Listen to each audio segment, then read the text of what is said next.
My name is Carmen, and I learned something horrifying on a sunny Friday afternoon.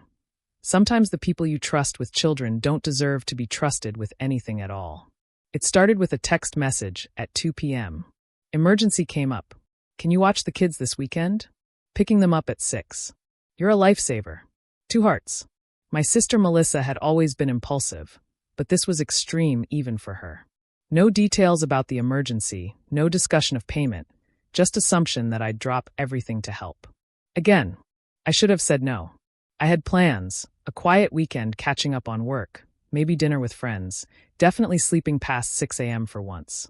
But the message came with photos of my nephews Tyler, 4, and Mason, 2, both grinning at the camera with chocolate smeared on their faces. I couldn't say no to those faces. Of course, I texted back. Bring their overnight bags and any special instructions. At 5:47 p.m., Melissa's car pulled into my driveway. She looked frazzled but excited, wearing a dress I'd never seen before and heels that cost more than my monthly groceries. Her boyfriend Jake sat in the passenger seat, scrolling through his phone with the kind of focused intensity that said he was pretending not to hear whatever conversation was about to happen. "You're the best," Melissa said, pulling 2 small suitcases from her trunk. "I'll be back Sunday night, maybe Monday morning. Depends on how things go." "What's the emergency?" I asked, taking the bags. "Work thing. Super important client. Could change everything for us." She was already backing toward the car, eager to escape before I could ask more questions. "Where are the kids?" "Already inside." Tyler let himself in through the back door. You know how he is. That should have been my first warning. Tyler was 4 years old. 4-year-olds don't let themselves in anywhere without supervision. But Melissa was already in the car, waving goodbye through the windshield. Jake never looked up from his phone. I walked into my house calling their names. "Tyler? Mason? Aunt Carmen's here." No answer. The living room was empty. Kitchen empty. I climbed the stairs, checking bedrooms, the bathroom, even the linen closet. Nothing. That's when I heard it. A soft whimpering sound coming from downstairs. I followed the sound through the kitchen to the utility room, where my washer and dryer sat next to a small storage closet I used for cleaning supplies. The whimpering was coming from inside the closet. My heart started racing as I reached for the handle. It turned, but the door wouldn't open. Something was blocking it from the inside. "Tyler?" I called softly. "Are you in there, sweetheart?" The whimpering stopped. Then a small voice, hoarse from crying. "Aunt Carmen?" "Yes, baby. I'm here. Can you move away from the door so I can open it?" I heard shuffling inside, then tried the handle again. This time it opened. Tyler tumbled out, and the smell hit me immediately. Urine, fierce sweat, and something else, the desperate smell of a child who'd been abandoned. He was soaked from the waist down, his little Superman shirt clinging to his thin frame. His face was streaked with tears and snot, his eyes red and swollen. He collapsed against my legs, shaking. "Mommy locked me in," he whispered. "I was bad. I spilled my juice, and she got really mad, and she pushed me in here and said I had to stay until I learned to be good." My hands were trembling as I picked him up. He was so light, too light for a 4-year-old. When had I last seen these kids? 2 months ago? 3. "How long have you been in there, Tyler?" "I don't know. A long time. It got dark, and then it got light again through the crack, and then it got dark again." He pointed to a thin line of light that seeped under the door from the kitchen window. My stomach dropped. If he'd seen light come and go twice, he'd been locked in that closet for over 24 hours. "Where's Mason?" Tyler pointed toward the living room. "He's sleeping in his crib. Mommy said not to wake him up, or I'd have to go back in the dark place." I carried Tyler upstairs and found Mason in the portable crib Melissa must have set up in my guest room. He was awake but quiet, staring at the ceiling with the kind of stillness that comes from learning that crying doesn't bring help. His diaper was full and had been for hours. When I changed him, I found a rash so severe it had started to bleed. He flinched when I cleaned him, as if he'd learned to expect pain instead of comfort. Neither child had eaten. Tyler's lips were cracked from dehydration. Mason's ribs were visible through his thin pajamas. I fed them both, watching Tyler eat with the desperate hunger of someone who doesn't know when food will come again. Mason ate mechanically, without joy, like it was just another thing that happened to him rather than something good. While they ate, I called Melissa. Straight to voicemail.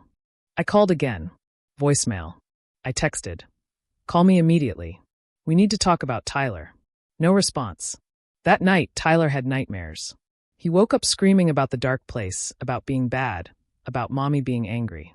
When I tried to comfort him, he flinched away from my touch at first, then clung to me like I was the only solid thing in a world that kept shifting beneath his feet. Mason didn't cry at all. Just lay in his crib staring at nothing, like he'd already learned that crying was pointless. Saturday morning, I started documenting everything. Photos of Tyler's soiled clothes. Pictures of Mason's diaper rash. Video of Tyler trying to explain what had happened, his 4-year-old vocabulary struggling with concepts like locked up, and scared, and thought you weren't coming. I measured the closet, 4 feet by 3 feet, barely big enough for an adult to crouch in, let alone a small child to be trapped in for over a day. I called Melissa again. This time she answered on the 5th ring. Carmen, how are my babies? Where are you, Melissa? I told you, work thing. Big client meeting. Really important for my career. What client meeting lasts all weekend in October? Pause. It's complicated. Business retreat kind of thing. Tyler says you locked him in a closet. Longer pause. Tyler has an active imagination. He probably hid in there during hide and seek and got confused about the timeline. He was soaked with urine, Melissa. He'd been crying for hours. Mason's diaper rash is so bad he's bleeding. Look, I know it's not ideal, but sometimes kids need time out. Tyler's been acting out lately, getting aggressive with Mason. I had to do something. You locked a 4-year-old in a dark closet for over 24 hours. You're being dramatic. It wasn't that long. Then come home. Right now. Come see your children. I can't. This meeting is too important. Just give them some cartoons or something. They'll be fine. She hung up. I stared at my phone for a long time. Then I made the first of 3 phone calls that would change everything. Call number 1, Child Protective Services. CPS hotline, this is Jennifer. I need to report child abuse. 2 children, ages 4 and 2. One was locked in a closet for over 24 hours, both showing signs of neglect and possible starvation. What's your relationship to the children? I'm their aunt. I'm currently caring for them while their mother is out of town. Are the children in immediate danger? Not anymore. They're with me. But their mother abandoned them here yesterday after locking the older child in a storage closet as punishment. Jennifer took down all the details, my address, the children's names, their mother's contact information. She scheduled a visit for Sunday morning.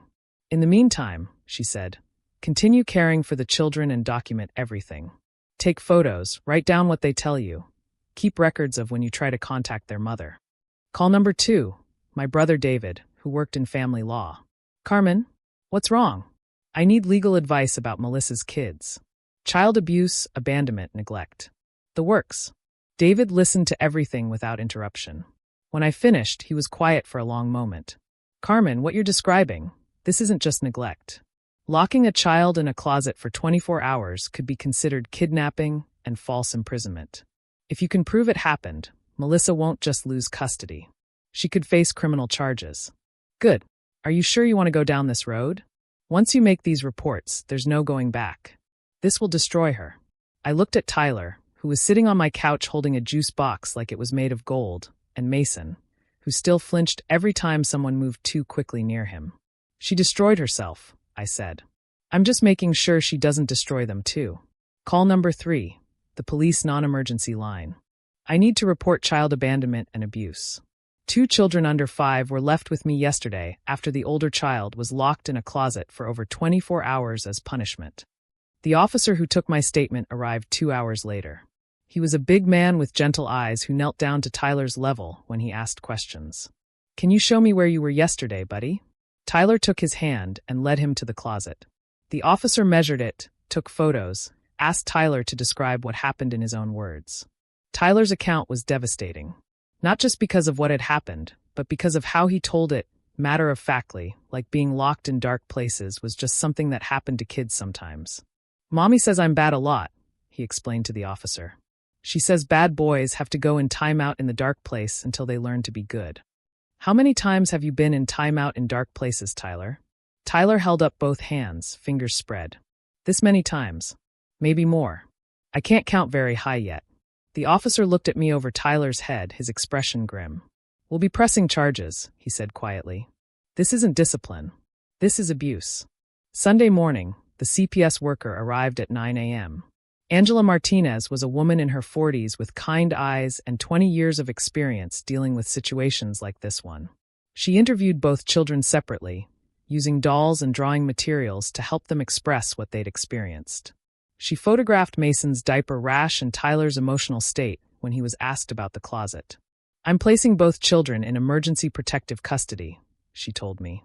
"Normally they'd go to a foster home, but since you're family and they're clearly bonded to you, would you be willing to serve as their temporary guardian?" "Yes," I said without hesitation. "Whatever they need." "Good. I'll start the paperwork for emergency placement. In the meantime, their mother cannot have unsupervised contact with them." Melissa finally came home Sunday evening, walking into my house like she owned it. "Where are my boys?" she asked brightly. "Mommy missed you so much." Tyler, who had been coloring at my kitchen table, looked up and immediately went pale. He slid off his chair and hid behind my legs. Mason, who had been playing with blocks on the floor, started crying the moment he saw her. "What's wrong with them?" Melissa asked, looking genuinely confused. "Why are they acting so weird?" That's when Angela stepped out of my living room, badge visible on her belt.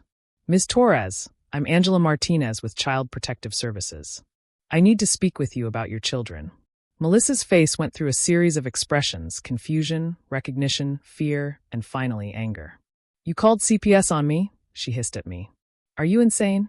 "I called them because you locked Tyler in a closet for over 24 hours and then abandoned both children," I said calmly. "I didn't abandon them. I left them with family.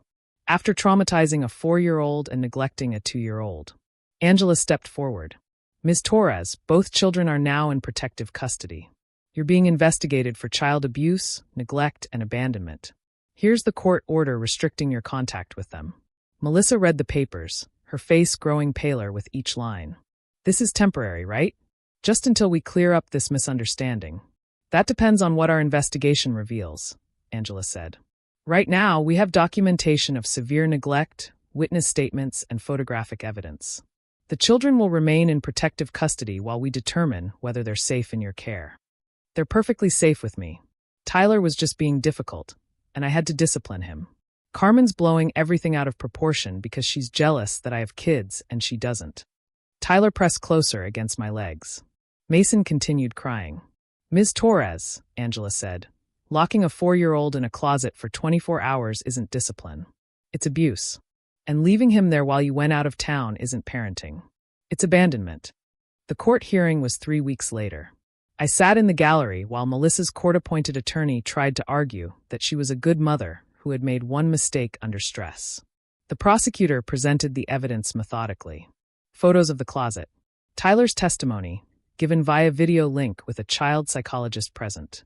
Medical records documenting Mason's severe diaper rash and Tyler's dehydration. My documentation of their condition when I found them. The judge was a woman in her 60s who had clearly seen too many cases like this one. "Ms. Torres," she said, "the evidence shows a pattern of abuse and neglect that goes beyond a single incident of poor judgment. Your children were found in conditions that endangered their health and safety. Your 4-year-old was locked in a storage closet for over 24 hours without food, water, or access to bathroom facilities. Your 2-year-old was left in soiled diapers so long he developed open wounds." Melissa started crying. "I love my children, Your Honor. I'm a good mother. I made a mistake. I was stressed and overwhelmed, and I didn't handle it well." "The court recognizes that parenting is difficult," the judge continued, "but what happened here wasn't stress-induced poor judgment. It was systematic abuse of vulnerable children. The ruling was swift and final. Melissa's parental rights were terminated. The children would remain in my custody while the court processed permanent guardianship papers." Melissa screamed when the judge read the verdict. "You can't do this. They're my children. Carmen poisoned them against me." Security escorted her from the courtroom. That was 8 months ago. Tyler still has nightmares sometimes, but they're getting less frequent. He's gained 12 pounds and grown 3 inches. He laughs now, really laughs, the kind of belly laughs that 4-year-olds should make every day. Mason talks now. Real words, not just crying. His favorite word is up, which he says while holding his arms toward me when he wants to be held. The diaper rash healed completely, leaving no scars on his skin, though I suspect there are scars in places I can't see. Both boys call me Mama now.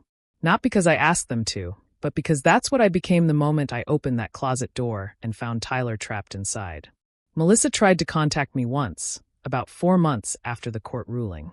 She wanted to explain her side and make me understand that she'd never meant to hurt anyone. I didn't call her back. Some explanations aren't worth hearing. Some understanding isn't worth having. And some people don't deserve the chance to hurt children twice. The boys are healing slowly but steadily. Tyler starts kindergarten next fall. Mason is potty training and learning to trust that food will always be available when he's hungry. And me? I'm learning that sometimes the most important thing you can do for a child is refuse to let anyone hurt them, even if that anyone is their own mother. Those 3 phone calls I made that Sunday, to CPS, to my brother, to the police, were the most important calls I've ever made. Not because I wanted to destroy my sister's life, but because I wanted to save 2 small lives that couldn't save themselves. Tyler still won't go near closets. That may never change, but he sleeps through the night now, secure in the knowledge that no one will lock him in the dark for being a normal 4-year-old child. That's worth more than any family relationship I lost along the way. Sometimes love means protecting someone from the people who should love them most. And sometimes the bravest thing you can do is make sure a child never has to be afraid of going home again.